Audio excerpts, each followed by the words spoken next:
One, two, one, two, three, four.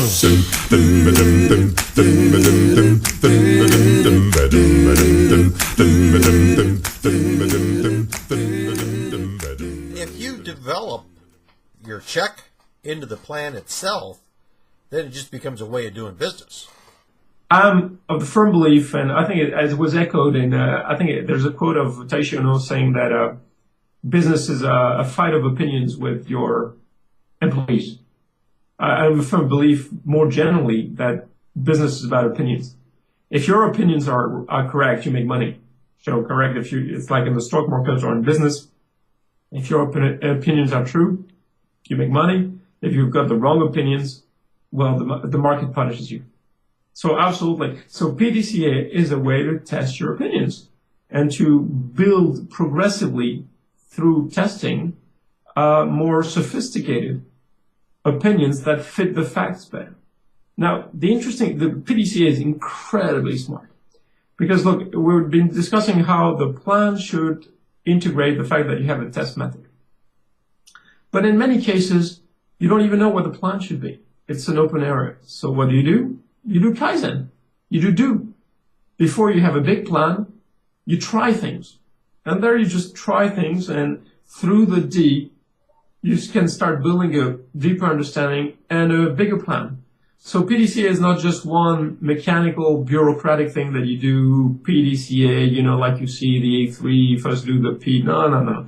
It's a thinking that you have to plan, you have to do things, you have to confirm, and you have to hindsight, you have to stop and think, are we reaching the right conclusions?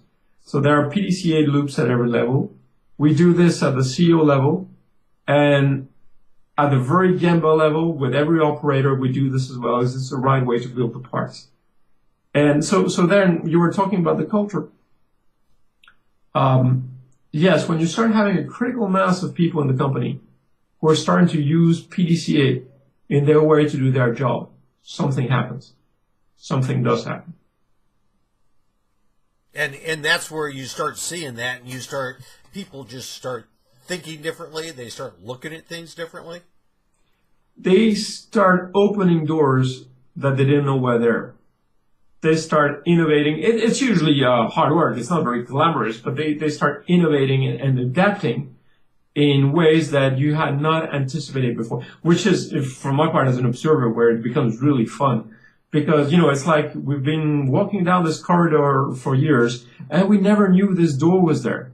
But suddenly some guy opened the door and said, "Ooh, this is a dark, strange room full of objects we bump into." But then we shine some light of it through the experiments and through use. And suddenly that door and nobody's there. Nobody's going there. And in business, this is absolutely brilliant. It's like the story about, suddenly you find yourself, what are they called? The company started coming up with patents and innovative ideas. And usually it's not a killer app. I mean, it's not going to take away the world, but you're definitely building knowledge your competitors don't have. And I think that's the glory of it. It's again, it's a very far from a very restricted. I would agree. I would argue that lean is about cost reduction, but it's about being very innovative in the way you seek to reduce cost. Cost for your customers in terms of cost of ownership, then cost of manufacturing supply chain, and cost of the general operation in terms of overhead. So as you open these doors, as you find new ways of doing this, you can attack these three forms of cost and lean your company.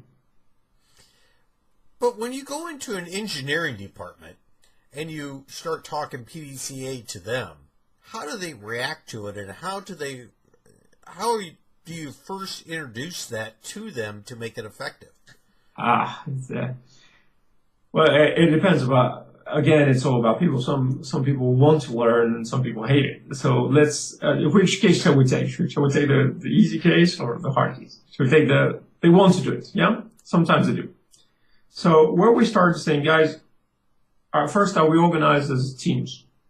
So they say, okay, fine, we can organize ourselves with 3 to 5 people as a team. And let's assume that we can say one guy is a team leader. So he's not the boss, but he's just the reference guy. He's the more experienced. He understands the technique better. He's not a manager. And the first thing we do is let's start with checklists. First thing we do is every time we modify a part, every time we redraw a part, let's just write very simply, what was the problem we solved from this part? How did we solve it? And let's sketch it. So this means that I have a PDCA interaction with every drawing. When I finish every drawing, my team leader comes for a 5-minute chat. Just let's go through the problem you solved on the part. And that means that on the part, you start accumulating the history of the part. So once you've done this for a couple of years, when the new guy takes the part, he understands why the part is the way it is because he gets to read all the reasons that this was done and so forth. And then we can question it again. Can we make it lighter? And so that's where we'd start the PDCA in engineering. Because one of the things I think is really kind of funny about the whole thing is that Lean and PDCA is a very visual tool. Okay, we talk a lot about Lean and visualization, and I think that you go back and if you're not visual, you're not Lean. Okay, I've heard that many times, and I think that's a good saying. But the most visual and the most creative people are the ones that seem to resist the implementation of Lean in a company. Does that strike you as odd, or do you see why, or the opposites just attract each other? You once brought up a very interesting point in terms of what's the link between the PDCA and the non-ACA explicit stuff. And yes, what PDCA does, particularly through the confirmation mechanism, is bring you to explicit what you think. Because you have to spell out your plan, you have to describe your experiment, you have to explain your confirmation method, and you have to to make a stand, you have to make a stand about your conclusions.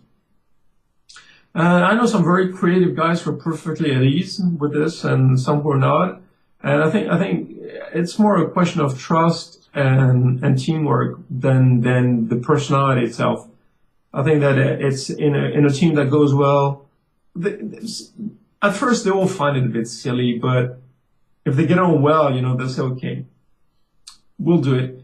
And here is this what we discussed last time, and you'll see the magic of it, is that this uncovers what people know and the others don't know. Rather than always discuss what we already know in common, when you go through this visualization of expliciting what is in your mind, suddenly the guy next to you saying, I didn't know that, or what makes you think that? And then it becomes extremely, very rich. And when a team of engineers has tasted how rich it is, the debates disappear. They understand why they do it, and they keep at it.